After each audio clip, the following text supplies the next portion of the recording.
Bonjour à tous. Donc aujourd'hui, dans les propos de Picadillo, nous sommes en compagnie de Agnès Dutheil. Bonjour Agnès. Bonjour à toutes les deux. Bonjour. Bonjour à vous. Merci d'avoir accepté de nous rencontrer. Pour nous, Avec c'est un plaisir. grand plaisir de partager ce moment avec vous. Donc Agnès, vous avez été, pour vous présenter, vous avez été infirmière. Ça a beaucoup compté en fait dans votre parcours professionnel. C'est dans le cadre de ce premier métier que vous avez rencontré beaucoup de familles, enfants, personnes en fin de vie aussi. Ce qui vous a amené vers la psychologie positive et puis l'importance du bien-être. Pas que, mais entre autres. Ouais. Oui. Vous êtes aussi conférencière, auteure. Vous avez d'ailleurs écrit ce livre-là qui s'intitule La psychologie positive avec les enfants. Donc vous êtes encore formatrice. Vous aviez été contactée pour éduquer les enfants à la paix par les lauréats du prix Nobel de la paix. Ça, c'était en 2000. Voilà, et enfin vous êtes maman de 5 merveilles, pour reprendre votre expression. Vous avez 5 enfants. Exact, c'est ça. Donc nous avons souhaité aujourd'hui proposer à tous les parents une réflexion sur le thème du bonheur. C'est un vaste sujet, mais que nous aborderons dans cette émission de Picadillo en plusieurs volets. Ce que souhaitent les parents le plus au monde, c'est que leur enfant soit heureux, devienne un adulte heureux. Comment les accompagner ? Vous dites dans vos conférences que pour les aider, pour reprendre cette jolie expression, il faut les aider à profiter du chemin. Qu'est-ce que ça signifie exactement ?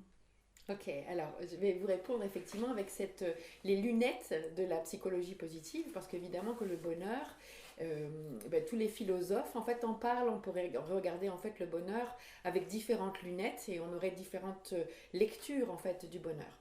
Et dans ce que vous dites là, effectivement la psychologie positive, dans les recherches qu'elle a faites, nous dit pour être heureux, il faut trouver du plaisir dans la vie et du sens dans la vie. Donc effectivement, on pourrait développer tous ces sujets-là.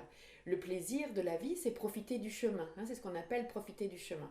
Alors, souvent, je propose en fait de lire les chercheurs en psychologie positive. Ils sont américains pour beaucoup. On en a un en France qui s'appelle Jacques Lecomte. C'est le seul chercheur français. Mais aux États-Unis, il y en a plusieurs. Et donc, il y a un monsieur qui s'appelle Tal Ben-Shahar qui a écrit L'apprentissage du bonheur. Lui, qu'est-ce qu'il nous dit ? Il nous dit, en fait, il se trouve que il faudrait pouvoir profiter du chemin, entre autres. Il faudrait aussi pouvoir trouver du sens, mais entre autres, il faudrait donc pouvoir profiter du chemin et avoir du plaisir dans ce qui se passe dans le moment présent. Or, dans notre éducation, on a été élevé effectivement exactement dans le contraire. C'est-à-dire que si je m'adresse en fait à tous les parents qui m'écoutent là ou aux enseignants, etc., en général, on dit aux enfants « travaille pour demain ». C'est-à-dire, en fait, tu sais peut-être pas encore pour toi, maintenant pourquoi, mais moi je le sais pour toi, et je sais qu'en fin de compte, c'est pour que tu aies un bon boulot, que tu sois en fait les choses, etc. Donc travaille pour demain. C'est-à-dire qu'on demande à l'enfant en fait de se projeter à demain. Ou alors, on est dans plutôt qu'est-ce que tu as fait, dans de regarder ce qui a été fait, ce qui a été dit, dans la culpabilité, dans le ressassement, dans la faute, dans l'erreur. On aura l'occasion d'en reparler. Et puis là, effectivement, il pourrait y avoir un découragement qui vient. Effectivement, on n'est plus du tout non plus dans le plaisir du moment présent. Et puis, pour certains d'entre nous, quand on a l'impression que profiter du moment présent, ce serait finalement ne rien faire, quoi. On profite du moment présent, on est sur la plage, on ne fait rien. L'oisiveté. Et ce que les études montrent, c'est que c'est pas ça du tout, en fait. Le plaisir, il est en général dans le travail. Il est quand on fait des choses qui nous plaisent. Donc, finalement, la façon dont on éduque nos enfants, on ne les éduque pas du tout dans le plaisir du moment présent, dans « je fais quelque chose qui me plaît ».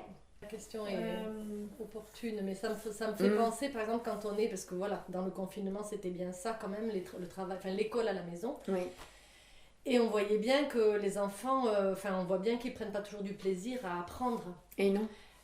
Donc, avec le travail scolaire, c'est compliqué quand même cette histoire. On peut essayer, à partir de ce qu'il a à faire, d'aller un peu vers des choses concrètes, de la vie de tous les jours, mais N'empêche que quand il y a un truc en géométrie à faire et que le gamin il déteste ça, c'est pas évident. Non, et c'est là qu'en fait intervient le sens. Voilà, hein, c'est-à-dire qu'en fait, et là on aura peut-être l'occasion d'en reparler, mais effectivement pour trouver du sens, ça veut dire qu'en fait il faut que ce soit appuyé sur nos valeurs, il faut que ce soit appuyé sur nos compétences, il faut que ce soit appuyé sur nos talents. Hein, voilà, il faut que ce soit... Donc c'est ça en fait, trouver du sens pour en fait trouver ce qu'on appelle la motivation intrinsèque. Donc ça c'est le sens. Le plaisir, c'est... Voilà, et quand on a trouvé du sens, en général, on trouve du plaisir. Et puis, il faut aussi savoir trouver du plaisir dans ce que l'on a. Et ça, c'est bien compliqué, hein, c'est-à-dire finalement, du plaisir aussi dans nos échecs, du plaisir aussi dans la difficulté.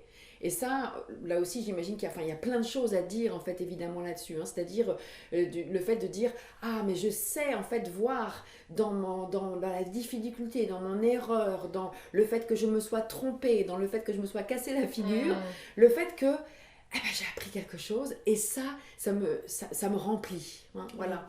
Donc, profiter du chemin, c'est savoir voir, en fait, ce qui se passe dans ma vie, savoir avoir de la gratitude pour ce qui se passe dans ma vie, même si c'est difficile, et surtout si ça me demande des efforts. Bien sûr, en fait, mes enfants me disaient avoir de la gratitude le jour de Noël, c'est pas dur. Ben non, hein, profiter du chemin le jour de Noël, c'est pas difficile. C'est bien plus difficile justement dans la difficulté. Et c'est ça en fait que on doit en fait apprendre à regarder. Qu'est-ce que ça m'apprend, voilà. Et là, effectivement, l'outil en fait de référence de la psychologie positive, c'est la gratitude. Même si la gratitude, ça existe dans toutes les religions du monde, donc depuis des milliers d'années, hein, où en fait les sages du monde ont bien vu que quand on savait se réjouir de ce qui nous arrive, accepter ce qui nous arrive, dépasser, transformer ce qui nous arrive, mais c'est ça qui nous rend heureux. Donc en fait, dans toutes les religions, il y a des actions de grâce, hein, vraiment. Okay. Donc la gratitude, c'est ça. Est-ce qu'on peut mettre dans notre vie des moments de gratitude, tous les jours, des moments, on va dire, merci pour ce qui m'est arrivé aujourd'hui, merci pour les personnes que j'ai rencontrées, merci pour le soleil, merci, merci, merci, quoi. Oui. Mais comment remercier quand justement vous parlez de remercier aussi des moments où justement on est dans l'échec? Oui. C'est plus difficile ça. Oui, là ça parle de la confiance. Voilà. Hein, de la confiance que finalement ce qui m'arrive, j'ai à l'intérieur de moi tout ce qu'il faut en fait pour le dépasser.